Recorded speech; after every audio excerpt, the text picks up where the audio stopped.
ஹிந்தி தெரியாது போடா, ஹிந்தி வேணாம் போடாங்கிற ஹேஷ்டேக்கை ட்ரெண்ட் பண்ணிச்சு தமிழ்நாடு.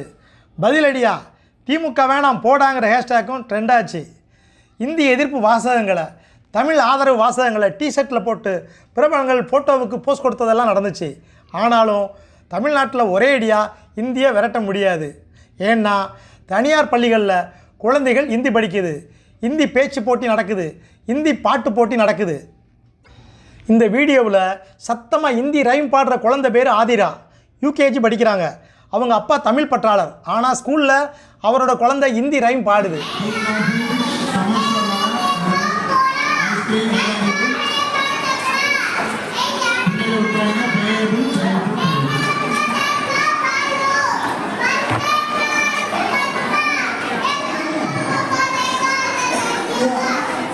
இந்திய தேசத்தில் இதையெல்லாம் தவிர்க்கவே முடியாது.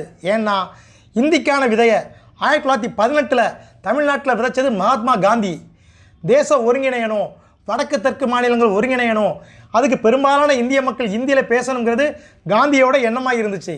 அதனால் இந்தி பேசாத தென்னிந்திய மக்கள்கிட்ட இந்தி மொழி கல்வி அறிவை மேம்படுத்த தென்னிந்திய இந்தி பிரச்சார சபாவை அந்த கால மெட்ராஸில் நிறுவனார். மகாத்மா காந்தி தான் இந்தி பிரச்சார சபாவோட நிறுவனர் தலைவர். அவர் இறக்குற வரைக்கும் அந்த பதவியில் இருந்தார்.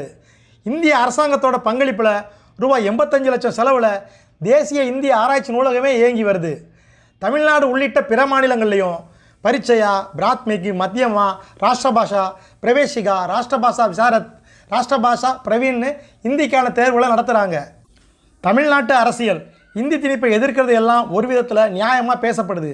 இந்தியை எதிர்த்து தமிழை வளர்த்து அரசியல் பண்ணிட்டு வர்ற திமுக தமிழ்நாட்டில் ஜனவரி 25ஆம் தேதி மொழிப்போர் தியாகிகளுக்கான வீர வணக்க நாள் பொதுக்கூட்டங்களை தொடர்ந்து நடத்திட்டு வருது. அது ஒரு மொழி அரசியல். யதார்த்தத்துக்கு வருவோம். தமிழை நேசிங்க, அதே நேரத்தில் இந்தி மொழியோட தேவையை உணர்ந்தால் இந்தியும் கற்றுக்கங்க.